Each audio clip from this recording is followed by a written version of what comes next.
আমরা দেখলাম যে বিমানবন্দরে আগুন লাগলো, এর আগে আমরা দেখলাম যে চট্টগ্রাম ইপিজেডে আগুন লাগলো, তার আগের দিন আমরা দেখলাম যে মিরপুরে আগুন লাগলো।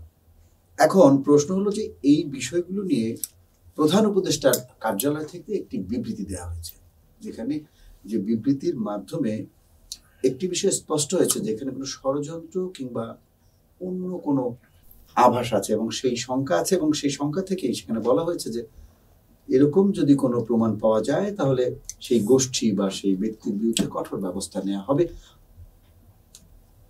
এই বিষয়টা একটা ষড়যন্ত্র দেখছে সরকার। এর আগে আমরা দেখলাম আন্তর্জাতিক অপরাধ ট্রাইব্যুনাল 25 জন অবসরপ্রাপ্ত এবং সার্ভিং অফিসারদের বিরুদ্ধে গ্রেপ্তারি পরোয়ানা জারি করলো বিভিন্ন অপরাধের দায়ে। আপনার কি মনে হয়, কি মনে হয় পুরো ঘটনাগুলো? ধন্যবাদ। তো আজকে বিমানবন্দর পৌঁছে আমি নিজেও দেখলাম, খুব খারাপ লেগেছে।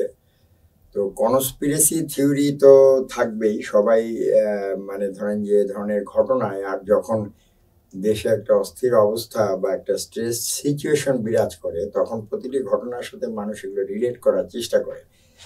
বাট আমি তদন্তের আগেই বলবো না, বা আপনি একটা ডিটেইল প্রসেসের আগে এটা বলা ঠিক হবে না, বাট আপনাকে কতগুলো ফ্যাক্টর বলতে পারি যেগুলোর আসপেক্টে বা এগেনস্টে বা প্রেক্ষাপটে আপনি বিবেচনা করে তারপর হয়তো একটা লজিক্যাল একটা সিদ্ধান্তে পৌঁছাতে পারেন, বা অ্যাজামশনে, রেশনাল অ্যাজামশনে যে এটা কি আসলে হচ্ছে কিনা। আমাদের দেশে কিন্তু আগুন লাগার একটা সিজন আছে, এটা কি সেই সিজন?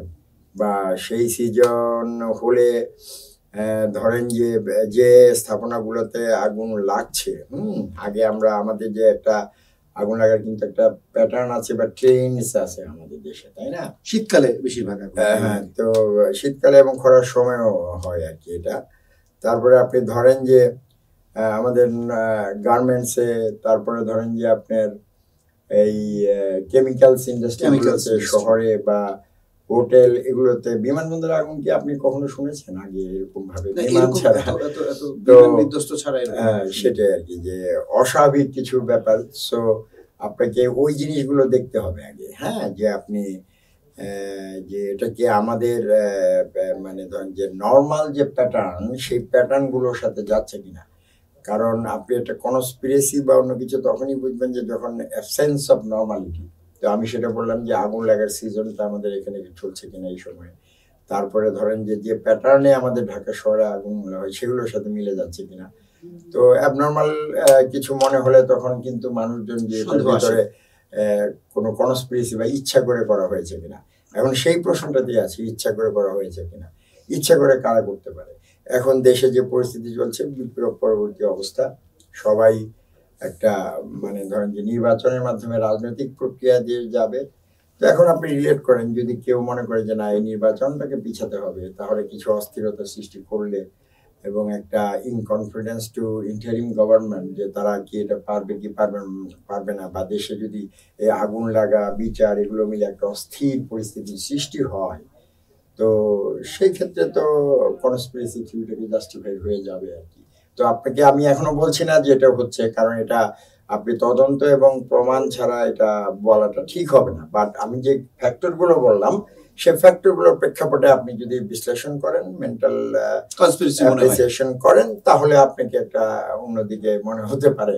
সেটাই বলবো। তাহলে এখানে কনস্পিরেসিটা কারা করেছে? এই তো ওই যে আমি বললাম, এটা এখন যারা নির্বাচন পেছাতে চাচ্ছে, বা যারা চাচ্ছে যে নির্বাচনে তাদের দাবি, যে দাবি আছে, পিয়ারের দাবি আছে যাদের, বা যারা এটাকে ভাবছে যে পিছিয়ে গেলে বা তাদের জন্য সুবিধাজনক অবস্থা হবে, তারা এটা করতে পারে।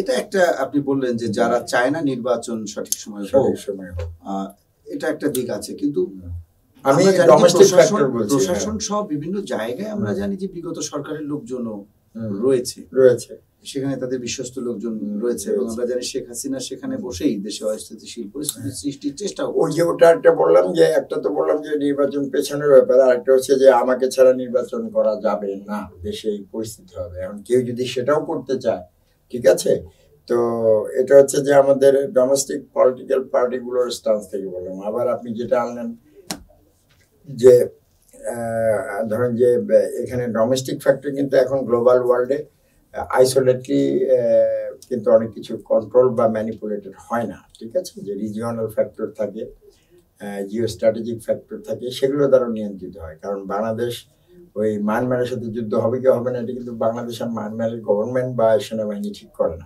এটা কিন্তু নির্ধারণ করে চায়না, ইন্ডিয়া এবং ইউএস এর ইন্টারেস্টে ইন্ডিয়ান ওশন জোনে কিরকম বা কোন সময় এটাকে কিভাবে নিয়ন্ত্রণ করতে হবে সেই ধরনের স্ট্র্যাটেজিক ডিজাইনের উপর ডিপেন্ড করে, এবং সেগুলো কিন্তু ডোমেস্টিক ফ্যাক্টরগুলোকে ফুয়েল করে আর কি। হ্যাঁ, তো এখন ধরেন যে এই দেশে যেটা হচ্ছে যে যদি নির্বাচনটা পেছায় বা আরেকটা পার্টি, একটা দল, আওয়ামী লীগের কথাই বলবো, তারা যাদের উপর বা যাদের সাপোর্টে দেশে 40 বছর ক্ষমতায় থাকার প্ল্যান করেছিল, এতদিন ফ্যাসিবাদী যে আচরণ করেছে, তো সেই ধরনের কোনো দেশ যদি তাদেরকে ইন্ধন দিয়ে থাকে বা সহায়তা দিয়ে থাকে বা তাদেরকে আবার এই নির্বাচনের মাধ্যমে রাজনৈতিক প্রক্রিয়ায় এনে তাদের সাথে আবার সেই পুরনো যোগাযোগ এস্টাবলিশ করার একটা দীর্ঘমেয়াদী প্রক্রিয়া হিসেবে তারা এটা করে থাকতে পারে, বাট